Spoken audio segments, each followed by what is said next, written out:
Attaf is paying an official visit to Sweden under the instructions of the President of the Republic, Abdelmajid Tebboune. Participants in the Algerian-Russian Business Forum held here in Algiers have highlighted the will of operators from both countries to strengthen bilateral cooperation in several sectors. The UN has said that the situation in the Gaza Strip is worsening due to continuing Israeli barbaric attacks, stressing that several people are suffering from severe acute malnutrition.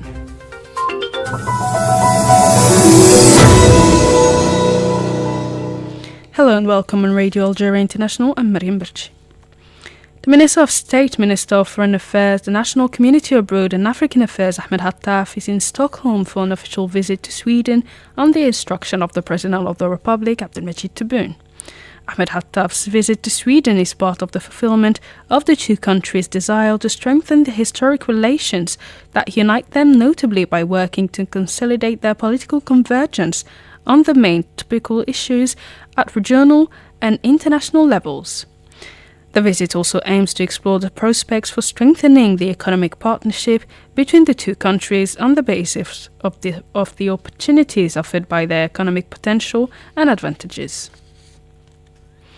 The Minister Delegate to the Minister of National Defence, Chief of Staff of the National People's Army, Army General Said Shankriha, has received here in Algiers the Chief of Defence Staff of the Republic of Rwanda, Army General Mubarak Muganga, on a visit to Algeria at the head of a large military delegation. The meeting was attended by the Secretary General of the Ministry of National Defence, force commanders, heads of departments and central directors of the Algerian National People's Army, heads of departments and general staff and the Ministry of National Defence, as well as members of the Rwandan delegation. More with Said Bouhazi. During this meeting, the two parties reviewed opportunities for bilateral military cooperation as well as ways and means of strengthening coordination on issues of common interest. They also discussed security challenges around the world, particularly in Africa, and exchanged views on various topical issues. On this occasion, the Army General gave a speech in which he welcomed the Rwandan Chief of Defense Staff before mentioning the level reached by bilateral relations, notably through exchanges of visits between officials of the two countries. Since the independence of the two countries, Algerian and Rwandan relations have been a model of solidarity between the children of our continent and an example of political coordination in the concert of nations in defense of Africa and its main causes. Our relations have also taken off in recent years, thanks notably to the visit by the Chief of Defense Staff of the Rwandan Defense Forces to Algiers in September 2022 and my visit to Kigali in February 2024. Army General Said Shankriha seized this opportunity to observe alongside the host delegation a moment of meditation in memory of the victims of the genocide in Rwanda, the 31st anniversary of which was commemorated a few days ago. I would like to seize this opportunity as your country celebrates the 31st anniversary of the 1994 genocide on April 7th to join with you, Mr. General, and all the friendly Rwandan people in paying tribute to the memory of the victims of this national tragedy. You have succeeded in overcoming its after effects and moving forward with the process of national reconciliation, as well as initiating a comprehensive development that has become a model to follow on the African continent. For his part, Army General Mubarak Muganga expressed his gratitude for the welcome extended to him and the delegation accompanying him, and his satisfaction at the firm resolve shown by the Algerian side to consolidate cooperative relations and consultations between the two countries in areas of common interest so as to contribute to strengthening security and stability on the African continent. At the end of the meeting, the two parties exchanged symbolic gifts before the Chief of Defense Staff of the Republic of Rwanda signed the Golden Book of the ANP General Staff. The Secretary of State for Renewable Energy at the Ministry of Energy, Nourdin Yasser, has received the Director General for the Middle East and North Africa, MENA, and the Gulf countries at the European Commission, Stefano Sanino, with whom he examined ways of strengthening partnership in the field of new and renewable energies. During the meeting, the two parties examined ways of consolidating the strategic partnership between Algeria and the EU in the field of new and renewable energies as part of the regular energy dialogue between the two parties. The meeting provided an opportunity to assess the progress made in bilateral cooperation, notably in the development of renewable energy and green hydrogen projects, as well as support for energy transition, the promotion of energy efficiency, and the reduction of emissions, while stressing the importance of adopting clean, modern, and sustainable technologies in this sector. The Algerian Investment Promotion Agency, AAPI, has welcomed the Russian delegation led by Sergei Katirin, president of the Russian National Chamber of Commerce and Industry, in order to inquire about the framework governing investment in Algeria. During the visit, the Russian delegation, made up of the presidents of several regional chambers of commerce and industry, received explanations on the role of the agency as an instrument for supporting national and foreign investors at all stages of their projects, as well as on the advantages and incentives granted by law as part of the policy to promote investment that creates wealth. On this occasion, the Director General of the AAPI, Omar Rakesh, indicated that Algeria is open to foreign investment, underlining its policy of supporting and promoting local production and industries with a view to gradually reducing imports, as well as the sectors that are a priority for the national economy and the advantages granted to investments in these areas. Participants in the Algerian-Russian Business Forum held in Algiers have underlined the will for operators from both countries to strengthen bilateral cooperation in several sectors in order to build a strategic economic partnership that is equal to the challenges. Organised by the Algerian Chamber of Commerce and Industry, CACI, at the Pan-Maritime Palace of Exhibitions here in Algiers, under the slogan Towards a Deeper Strategic Partnership, the forum was attended by Algerian economic operators and Russian businessmen representing a number of leading economic enterprises in various sectors. On the occasion, the Russian ambassador to Algiers, Alexei Solomatin, pointed out that the two countries are linked by age-old relations based on mutual understanding and constant coordination, recalling the importance of the declaration on a deeper strategic partnership between Algeria and Russia, signed during the visit of the President of the Republic, Abdelmajid Tebboune, to Moscow in June 2023. For his part, the chairman of the CACI, Kamil Hameni, stressed the importance of the forum for developing and strengthening long-term economic cooperation between Algeria and Russia, and for establishing strategic partnerships to serve the interests of both countries. The Minister of Communication, Mr. Mohamed Mizziane, has emphasized at the second regional meeting in Constantine the important role of professional media rooted in national values in facing current challenges. Mushoud Sharfi has the details. Mr. Mizziane highlighted efforts to support journalists through training and emphasized that strong media are essential to a strong Algeria. The meetings reflect President Tebboune's commitment to the sector's role in safeguarding national values and stability. He warned that there are efforts to hinder Algeria's development and urged vigilance against such schemes. He emphasized that journalists must master their professional skills and handle information wisely, especially in the current context. They are working on all possible scenarios to hinder the developmental path of the Algerian state, so you must be alert to these cunning plans. A journalist must master professional skills, handle messages wisely, especially at this time. During his visit to the city of Constantine, Mr. Mizziane visited local TV and radio premises and supervised the extensions of broadcast hours to 24/7. Over 500 media professionals attended the meeting, which featured workshops on media laws and the current state of the press across all platforms. You're listening to Radio Algeria International. Moving on, the situation in the Middle East, at least 17 people were killed and 7 others were injured in strikes carried out today by the Zionist occupation army in the besieged Gaza Strip. According to Mahmoud Bassel, the spokesman for the civil defense in Gaza, the deadliest strike targeted a school housing displaced person in the city of Gaza in the north of the Palestinian enclave, killing 11 people and injuring 17 others, including women and children.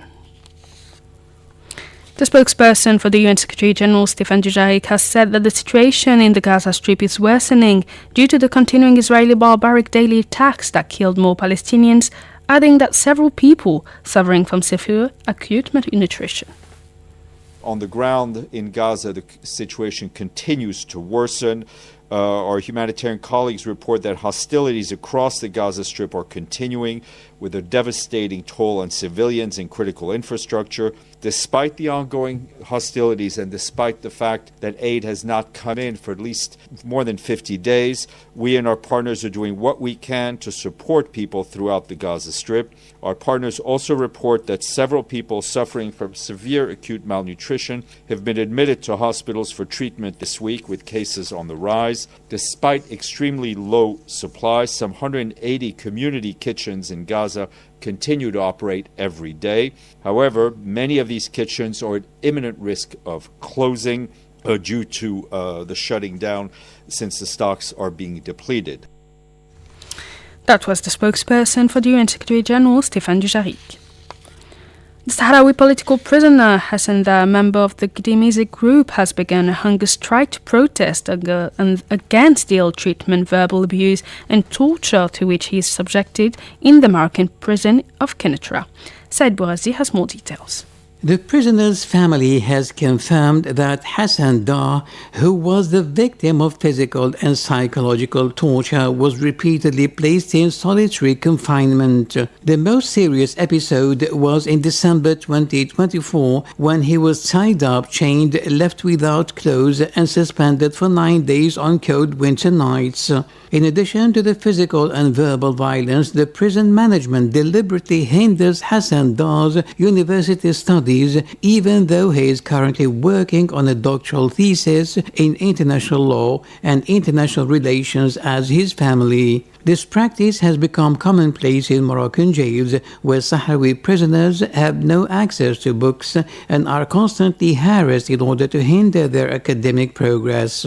This is a blatant violation of international conventions on the rights of prisoners, which guarantee the right to training and continuing education. The political prisoner Hassan Dar is not an isolated case. He is one of a long list of Sahrawi political prisoners from the Gdimizi group imprisoned after the violent dismantling of the peaceful protest camp in 2010 and convicted by the Moroccan judiciary in unfair trials denounced by international organizations for their lack of guarantees and the use of confessions extracted under torture. The international community and human rights organizations have repeatedly denounced the inhumane situation in which Sahrawi prisoners are held, notably in prisons such as the one in Kenitra, where fundamental political and human rights are systematically violated. The Secretary-General Special Representative for Colombia and head of the United Nations Verification Mission in Colombia, Carlos Reyes Masillo, has reiterated his call for an acceleration of the implementation of the final peace agreement signed in 2016 by the Colombian government and the former Revolutionary Armed Forces of Colombia's People's Army. Jamal Salmani has the report. 8 years following the signing of a historic agreement that put an end to more than half a century of armed conflict in Colombia, Mr. Masillo called for the obstacles to peace to be overcome in certain regions of the country, where violence is once again gaining ground, particularly in the department of Catatumbo. He said that illicit economies are intertwined with conflict in Colombia, stressing that for peace to be consolidated, it is necessary to solve this issue. Illicit economies are intertwined with conflict in Colombia. Solving this problem is necessary for peace to be consolidated. The provisions of the agreement on the problem of illicit drugs have the potential to contribute to these solutions. Yet, the success of instruments such as voluntary crop substitution has been limited, including due to a lack of follow-through by the state with development assistance promised to peasants who voluntarily eradicated coca. It is noteworthy that a revived crop substitution program is part now of the government response to the crisis in Catatumbo, along with the delivery of community projects established under the peace agreement as development programs with a territorial focus or PEDETs. Mr. Massieu added that he was convinced that if the agreement had been implemented more thoroughly over the past 8 years, situations like those currently unfolding in Catatumbo and Cauca could have been avoided. I'm convinced that if the agreement had been implemented more thoroughly in the past 8 years, we would not have situations today like those experienced in Catatumbo or Cauca. We still have time to use the agreement as a valid and necessary instrument to overcome these situations and prevent the repetition of cycles of conflict in Colombia. Distinguished members of the Council, despite progress and setbacks, I must acknowledge Colombia's resilience and persistence in its search for peace through negotiated solutions. The international community has always responded with continued support. Colombia's Minister of Foreign Affairs, Laura Camila Sarabia Torres, who attended the council meeting for her part, pointed out that President Gustavo Petro has paved the way for dialogue to achieve tangible results, transform lives, and establish peace. Today, the world celebrates the International Day of the English Language, a day that highlights the global importance of English in connecting people, sharing knowledge and fostering cultural exchange. English is not only the most widely spoken second language in the world, but also a key to international diplomacy, science, business and technology. On this special day, let's recognize the power of language to bring people together. Now let's hear from some English-speaking people sharing a few words about what English means to them. Let's start with Mr. Yasin Erikti, an university English and interpreter. English is crucial in our lives, in a daily life, not only as a global language, but also it's because it's the dominant language of science, technology, and research studies, so that over 90% of scientific papers are actually published in English, making it key for accessing the latest knowledge. Personally, English empowers me to learn from international sources and make many references and stay updated with global innovations, grow in many fields like digital marketing maybe, where English is often the standards. And now let's listen to Abdelrazak Salmani, an executive in an international company. To me, English is more than just a language we learn at school. It's a way to connect with people from all over the world. I've made friends, learned new things, and even found work opportunities because I speak English. It helps us understand different cultures and share our own stories too. I think that's something worth celebrating today. The Minister of Culture and Arts, on behalf of the President of the Republic, Mr. Abdelmajid Tebboune Zahir Badalu, has offered his condolences to the family of the late Bedi Lella, a prominent figure of the Tindi musical tradition. On the occasion, I invite you to listen to the following program. أباخل ديشي إليسوكا ليسيس أنغوتمان كيدان السوغل تيد ولا مسيهر تسكرتم زكتم دي موتاي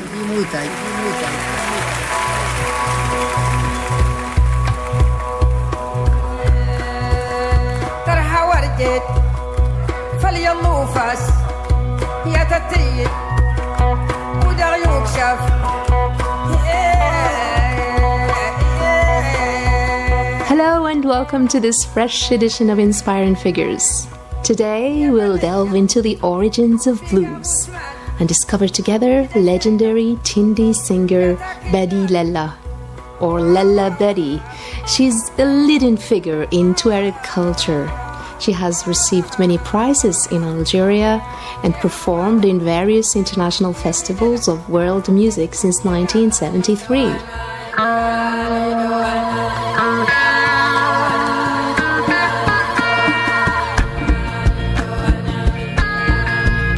Born in Engizem in southern Algeria, it was at the age of 10 that Bedi Lella was initiated to this traditional music genre and to the Tergi poetry with her mother.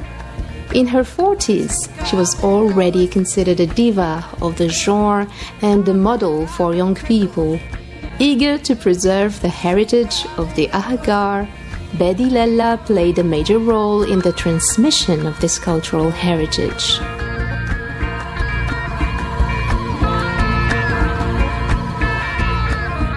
The members of the Tinariwen music band, which has become legendary, are considered to be her mentees. Later on, they will perform together on international stages, and their meeting will end up giving life to the Tuareg blues. In 2017, at the age of 70, the one described as the spiritual mother of all Tuaregs released her eponymous first album. It is both traditional and contemporary, a fusion of Tindi with more modern sounds, including bass and electric guitar.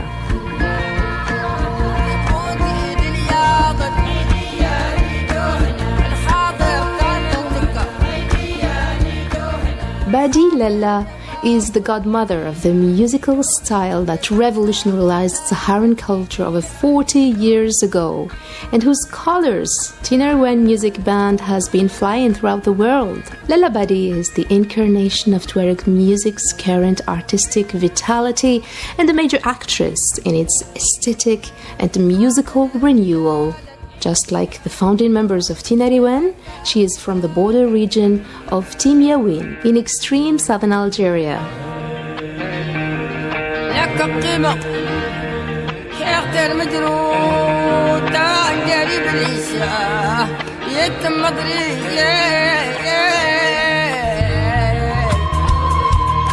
Her influence has shaped not only her own, but also following generations. Through the musical evenings, she organized the Intemraset in the Tahagart Shumera neighborhood where the Malian diaspora started gathering in the 60s. Her mastering of her art, the powerful gracefulness of her chant, and her out-of-the-ordinary social role made her the muse of the Tuaregs in the 70s and 80s during the formative years of Tinariwen. She never stopped singing in Tahagart Sumera, where the local well has been named after her. When Lella settled in Tahagart, still a village in Tamnaraset suburbs in the 70s, there were only 2 houses and much desolation in the surrounding tents. Fleeing repression or a string of droughts, the diaspora from northern Mali gradually settled in the vicinity. As she opened her house to stricken families, Lella took up the habit of organizing Tindi evenings. Tindi and Iswat are the 2 typically female repertoires in Tuareg singing art.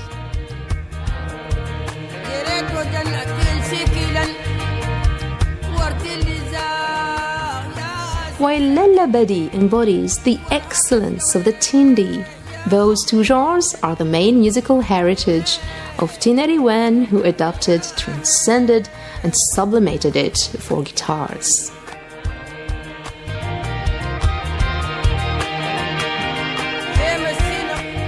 The Tindi is for festivities, for various celebrations such as marriages or baptisms, but also just for the pleasures of playing and rejoicing in gatherings known as tekubelt, so prized by nomads during the rainy season when pastures and water are plentiful for livestock and when people settle for a while.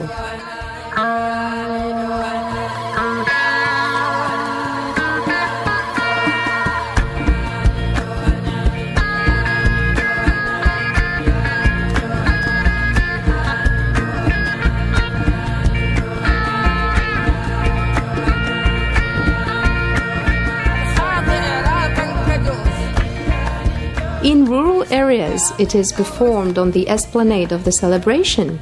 A group of women gather around the tindi, which is an ordinary mortar over which a goat's skin is stretched and regularly sprayed with water.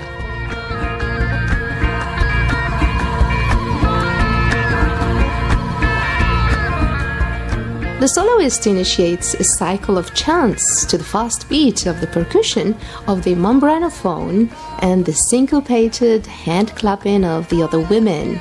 In an accomplished tindi, camels mounted by men form a carousel around the women who keep playing and the soloist who keeps singing while the rhythm of the tindi blends with the beat of the animal's feet.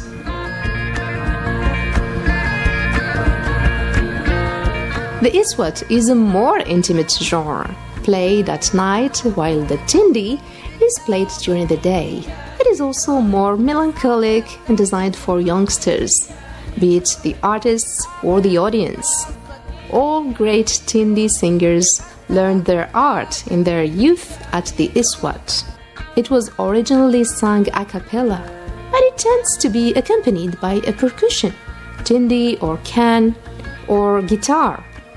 More importantly, the iswat is characterized by a female lead singer accompanied by a male chorus, holding a bass line. This critical overtone is characteristic in the guitars of the Tinariwen and all young artists who followed in their steps and adopted their style. Finally, it is the melancholic and melodious power of this repertoire and its terse aesthetics that dominates. It is the repertoire where the nostalgic fiber of the Tuareg sung poetry is best voiced.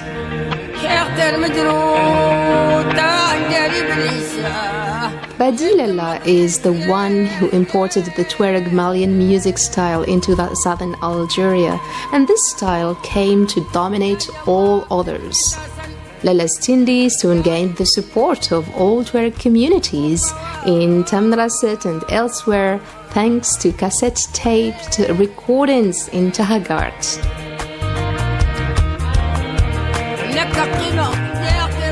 The young Tinariwen were there, of course, carrying on through their musical and cultural education and deciphering the possibilities of a new sound with guitars and fine-tuning their message while their whole generation was being uprooted.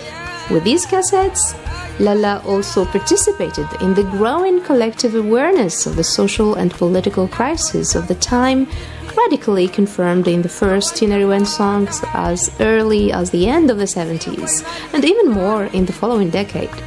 In her own way, she sang the life and adventures of the Ishumar who traveled to all corners of the Sahara, with Tamraset at its geographical center.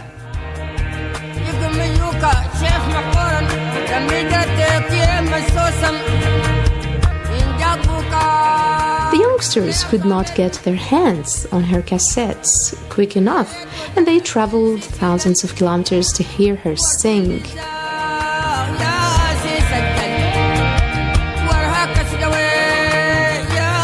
As the band reached its Saharan acme at the beginning of the 90s, we're talking of course of Tinariwen, the syncretism of the Tendi guitar materialized itself. Lalla and the Tinariwen used to perform together, and the cassettes bear witness to the modernization of the Tindi, or the traditional trend of the Tinariwen guitars.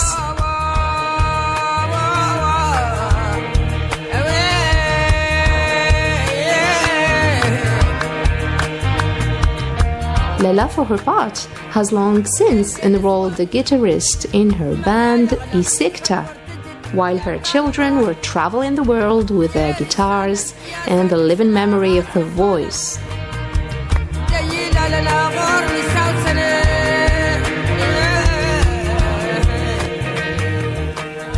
I would like to say that Nadia Bilalimat's article was of great help in preparing this program. She's an anthropologist and a PhD candidate whose subject is Tinariwen's poetry, music and history, cultural anthropology and social history of Tuareg modernity.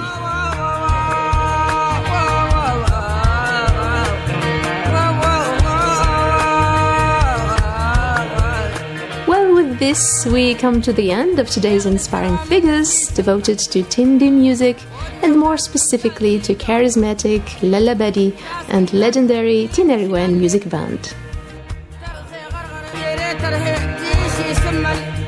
That's it from me, Azza Gassi, producer, Mohamed Yousfi, Thank you for joining us. نيغاسترهاني لش ولا جي للشنداس واتر يشي ضيصغان أباخل ديشي لسو إلي سوكا لي يسي سموت من كيدان السوغلتي دولا مسيهر تسكرتم زكتم دي موتاي قال هي تزنان تلشش